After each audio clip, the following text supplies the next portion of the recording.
We all know that the POCO X8 Pro is a performance beast. And in this gaming review, we are going to be testing out certain things like does it heat up, does it thermal throttle, does it affect the performance if you're planning to play any game for a very long time, can it achieve stable 120 FPS for a long period of time, or even if you want to game at the maxed out graphics, can it handle all those at 60 FPS without any issues. So these are certain things that we are going to be checking out. So without wasting any time, let's begin.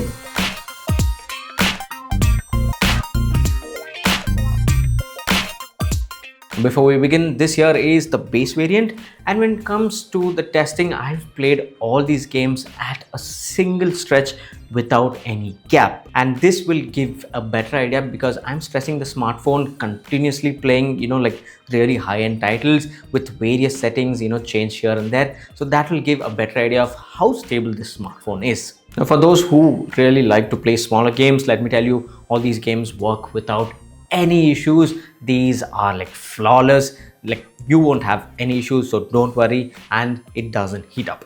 Now moving on to the big guns, let's start off with something a little small but not that big, and that is Asphalt Legends.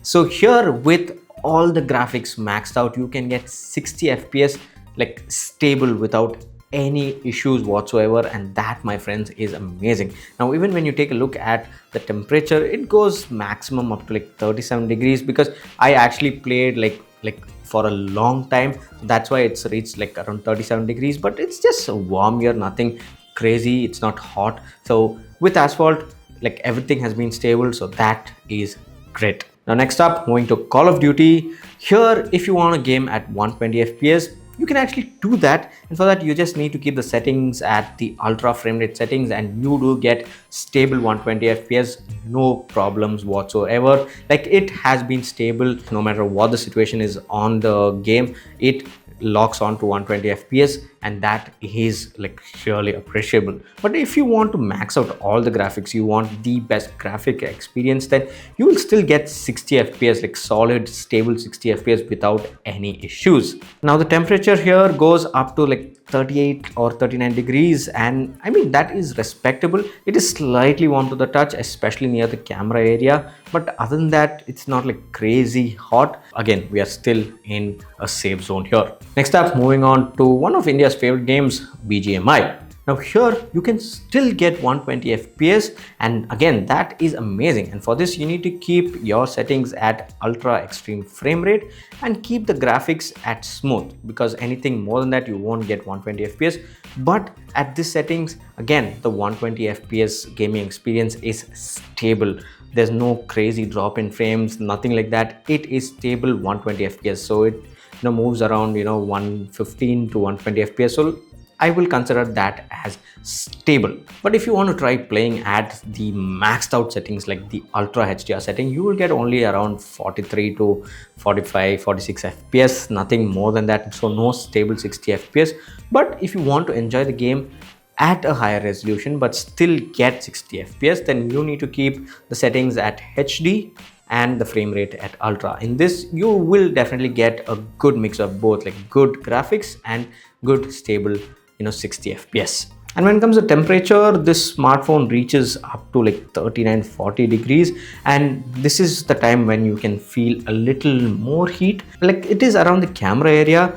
But again, I won't call it uncomfortable. You will notice the heat, but it's not like uncomfortable, like to the point where you can't keep your fingers or you can't rest it there. It is like comfortable, but yeah, you will feel the heat. Now finally, moving on to a graphically intense game, Genshin Impact. So here you can actually get a stable 60 FPS with all the settings maxed out. And let me tell you, that is really impressive, considering that not all phones in this price range can handle this game like really smoothly, and that too for a very long period of time. And the POCO X8 Pro can definitely do that. So if you're someone who loves playing Genshin, and let me tell you, you will enjoy this game even at the maxed out settings without any issues. But occasionally, like rarely, like super rarely, there might be like a single frame drop, but That is super rare that I faced in my testing, but other than that, you can actually experience stable 60 fps without any issues. Now when it comes to temperature, this smartphone reached up to 40 degrees, so similar to that of what you experienced with BGMI. It didn't go past the 40-degree mark, and let me tell you, that is really impressive. Now of course you will feel the same heat, the warmth around the camera area, but other than that I really didn't face anything. There's no crazy heating whatsoever. Let me tell you, even when it comes to the thermals, it has been stable, which is very impressive. So when it comes to the gaming on the POCO X8 Pro, this smartphone not only is like powerful, but it is stable and doesn't get very hot. It is like just, you will notice the heat kind of hot. It is not like uncomfortable to hold on to,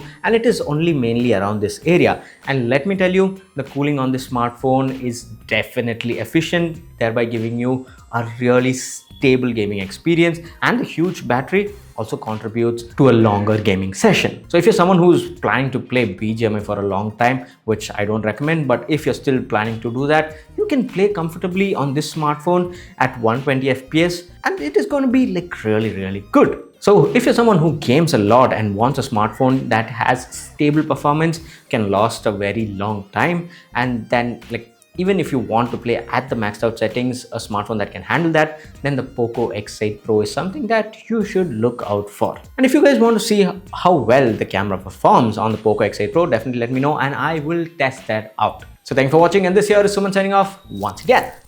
Catch you later.